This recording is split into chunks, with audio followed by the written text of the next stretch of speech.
मधेपुरा जिला के बिहारीगंज विधानसभा में पहुंचे और हमारे साथ खास बातचीत करने के लिए जनसुराज पार्टी के उदा किशनगंज अनुमंडल अध्यक्ष हैं और सह बिहारीगंज विधानसभा के भावी प्रत्याशी खुशबू कुमारी है। इससे हम खास बातचीत करेंगे। सबसे पहले तो मैडम मेरे चैनल में आपका बहुत बहुत स्वागत है। आपके चैनल को भी हम लोगों का बहुत बहुत धन्यवाद। मैडम अब चुनाव की बिगुल बच चुका है, आपके सिंबल भी स्कूल का वास्ता छाप मिला है और अभी आप महिला क्षेत्र में जाते हैं। सबसे ज्यादा समस्या ग्रामीण इलाके में क्या देखने को मिल रहा है? देखिए, ग्रामीण इलाके में वही समस्याएं है जो समस्या प्रशांत जी पद यात्रा के दरमियान देखे थे। पलायन का समस्या है, एजुकेशन को लेके समस्या है, महिलाओं का जो है शोषण हो रहा है, ये समस्या है। अच्छा, आपकी पार्टी ये सब समस्या को कैसे निजात दिला पाएंगे? जाहिर सी बात है, आप बीमार हैं तो आपका इलाज होगा। अगर आपको बुखार है तो बुखार की दवाई दी जाएगी। ठीक उसी तरीके से अगर पलायन को रोकना है तो यहाँ फैक्ट्रियां लगाई जाएंगी, जिससे कि यहाँ अगर रोजगार मिलता है तो बाहर पलायन नहीं होगा। पलायन की समस्या इसलिए दूर होगी। एजुकेशन को इसलिए दूर किया जाएगा, एजुकेशन की समस्याओं को इस तरीके से दूर किया जाएगा कि अभी गाँव स्कूल तो है पर शिक्षा नहीं है। शिक्षा का स्तर इतना कमजोर है कि लोग कोई भी अपने जिनके पास भी सामर्थ्य है तो वो क्या कर रहे हैं ना कि सरकारी स्कूल नहीं भेज रहे हैं, जबकि सरकारी स्कूल में सुविधाएं हैं, पैसे खर्च हो रहे हैं, टीचर्स के पेमेंट कहीं ज्यादा है। सरकारी स्कूल के टीचर बनना लोग पसंद कर रहे हैं। लोगों की चाह है, हॉबीज है कि मैं सरकारी स्कूल का टीचर बनूं या मैं सरकारी स्कूल की टीचर बनूं, लेकिन किसी की यह चाह नहीं है कि मेरे बच्चे सरकारी स्कूल में पढ़े। तो समस्या वही है कि आपका इसका मतलब सीधी सी बात है कि स्कूल के एजुकेशन में प्रॉब्लम है, सिस्टम में कोई प्रॉब्लम नहीं है, एजुकेशन में प्रॉब्लम है। लोग जहाँ वहाँ जा रहे हैं, पढ़ा नहीं रहे हैं। अच्छा मैडम, आप बोले एजुकेशन में गड़बड़ी है और टीचरों की कमी से इस तरह से, टीचर तो ढेर आ रहे हैं, आपकी भी सरकार में यही टीचर यही बिहार के लोग रहेंगे, तो सरकार यहाँ पे कहाँ पे फेल है? सरकार इसलिए यहाँ पे फेल है कि शुरुआत से आप जड़ से अगर लेंगे ना तो जड़ से ही खराबी है, जड़ से कमजोर है। आते हैं टीचर्स, पढ़ाने वाले आते हैं, लेकिन वहाँ क्या होता है ना, इतनी सारी सरकार की कहते हैं ना कि एजुकेशन सेक्टर का चरम मरम व्यवस्था है कि वो शिक्षा के ऊपर ध्यान नहीं देते हैं। टीचर्स आ रहे हैं लेकिन पढ़ा नहीं रहे हैं। वो इसलिए नहीं पढ़ा रहे हैं कि हमारे से ऊपर जो है, हर टीचर के ऊपर जो भी है, सब में करप्शन है, सब इसी तरीके का काम कर रहे हैं, इसलिए किसी के अंदर ये डर भय नहीं है। अगर हम कहते हैं कि हमारे जो ऊपर के पदाधिकारी हैं वो सही रहेंगे तो नीचे के पदाधिकारी तो ऑटोमेटिक सही रहेंगे, लेकिन वहां ही कमजोरी है तो फिर ये लोग भी गलतियां कर रहे हैं। हमारी सरकार जब आएगी तो हमारी सरकार जड़ से एकदम से कहते हैं ना कि जमीन से वो उसका ट्रीटमेंट करेंगे, उसका इलाज करेंगे, उसको सही तरीके से जो भी उसकी समस्या का उसका समाधान करेंगे। स्वास्थ्य विभाग को कैसे आप देखते हैं? बिल्कुल, स्वास्थ्य विभाग का तो देखना ही बेकार है। क्या देखें, आए दिन इस तरीके की घटना होती है। कुछ दिन पहले आपने देखा स्वास्थ्य विभाग की लापरवाही की वजह से एक बच्ची का जान चला गया। ये तो दिन पे दिन होते जा रहा है दिन। सही बात है, हर दिन की ये घटना है।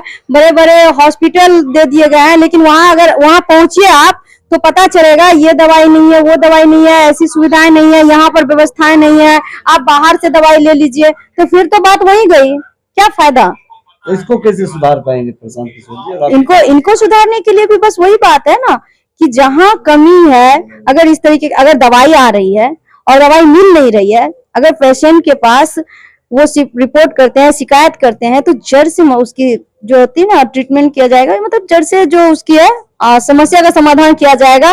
देखा जाएगा किसने भी ये समस्या क्रिएट किया है, कौन इसमें दोषी है, उनको पकड़ा जाएगा। अच्छा मैडम, आपको यदि बिहारीगंज से टिकट मिलते हैं और आप यदि चुनाव जीतते हैं तो सबसे पहले महिला के लिए आपका कौन सा ऐसा कार्य रहेगा, मुख्य कार्य क्या रहेगा? मुख्य कार्य मेरा वही रहेगा कि सबसे पहले महिलाओं को इस बात के लिए जागरूक करें कि वो पढ़ने जाएं, कम से कम पढ़ने जाएं, क्योंकि अगर वो पढ़ने जाएंगी, जब पढ़ने की लत लगेगी वो जाएंगे। अभी भी बहुत ऐसी महिलाएं हैं, लड़कियां हैं जो पढ़ने नहीं जा रही, उनको पढ़ाई का मतलब समझ में ही नहीं आ रहा। उनको सीधी सी बात समझ में आता है कि बेटी का काम है, घर का काम कर लिया, शादी विवाह हो गया, बस। उसके अलावा उसको यह नहीं पता है कि हमारे जीवन में एजुकेशन की क्या महत्व है। अगर हम कभी भी किसी भी समस्या में फंस जाते हैं, हमारे साथ अगर कोई शोषण कर रहा है, तो उसका सबसे मुख्य कारण होता है हमारा अशिक्षा। तो इस चीज के लिए पहले मैं जागरूक करूंगी और दूसरा काम होगा उसके लिए एक छोटे छोटे रोजगार का व्यवस्था करना, जिस स्तर पर भी हो, जिस तरीके से भी हो, उसके लिए व्यवस्था यानी करना। प्रखंड स्तर हो या प्रखंड जिला स्तर हो, हाँ जिला स्तर हो, सरकार तो जो व्यवस्थाएं करेंगी, हम अपने लेवल में जो व्यवस्थाएं कर सकते हैं छोटे छोटे रोजगार के, चाहे एनजीओ के माध्यम से हो, चाहे जिस तरीके से हो, उनके लिए रोजगार का माध्यम, क्योंकि अगर पैसा होगा वो अपने पर रहेगी, आत्मनिर्भर रहेगी, तो ये समस्याएं धीरे धीरे खत्म होगी। अच्छा, अब जिस जगह पे है ये एक ग्रामीण इलाका है जहाँ पे किसानों को आए दिन भारी समस्या खाद को लेकर के, तो इसको आप लोग कैसे ठीक कीजिएगा? देखिए, हर बात का एक ही जवाब है, जब तक कि आप सत्ता में नहीं आते हैं। हम लोग इससे पहले भी इन सब मुद्दे पे, छोटे छोटे जो भी मुद्दे हैं, चाहे ये खाद को लेके हो, चाहे फिर ब्लॉक में किसी भी पेपर को बनाने को लेके हो, कि जन्म सर्टिफिकेट बनाने को लेके हो, जिस इस तरीके का जो भी छोटा छोटा समस्या है, अगर हम लोग इस पर आवाज उठाते हैं ना, तो अभी हमारे आवाज को दबा दिया जाता है, क्योंकि अभी हमारे अंदर पावर नहीं है। और अगर जनस्वराज सत्ता में आती है, हमारी सरकार बनती है, तो हमारे अंदर पावर होगा, और जितने भी जनस्वराज के जितने भी लीडर्स हैं, कार्यकर्ता हैं, सभी ईमानदार और एकदम से कहते हैं ना, काम करने वाले हैं, जुझारू हैं। आप कहते हैं ईमानदार है, इलेक्शन आता है सभी लोग ईमानदारी दिखाते हैं, चाहे जदयू का हो, राजद का हो, बीजेपी का हो, आप भी वही सर्टिफिकेट दे कि हमारी पार्टी भी ईमानदार है, लेकिन चुनाव खत्म होते ही सबका मूड बदल जाता है। देखिए, इसके लिए मैं अभी फिलहाल आपको एक ही बात कहूंगी, जब तक आप किसी को मौका नहीं दे रहे हैं, तब तक अगर मैं आपके नजर में सही नहीं हूं तो गलत भी नहीं हूं। अगर जनस्वराज को अभी तक मौका नहीं दिया गया, तो अगर लोग कह रहे हैं, आप लोग कह रहे हैं कि ये भी सही नहीं है, तो मुझे गलत भी आप कैसे साबित करेंगे? मैं तो अभी तक खरी उतरी ही नहीं हूँ। मुझे मौका देने के बाद आप ये सवाल करेंगे कि ये मैं सही हूँ या गलत हूँ। उन लोगों के पास तो पहले से मौका मिला हुआ, एक नहीं, 2, 3, 4 बार, तो उनके लिए ये मौका नहीं है। अब आपको बस्ता छाप मिला, बस्ता छाप के बारे में अब जनताओं से क्या अपील करेंगे जनस्वराज के प्रति?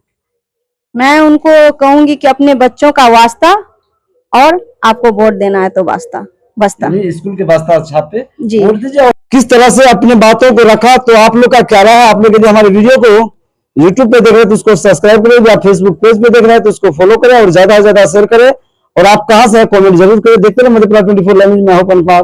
जय हिंद।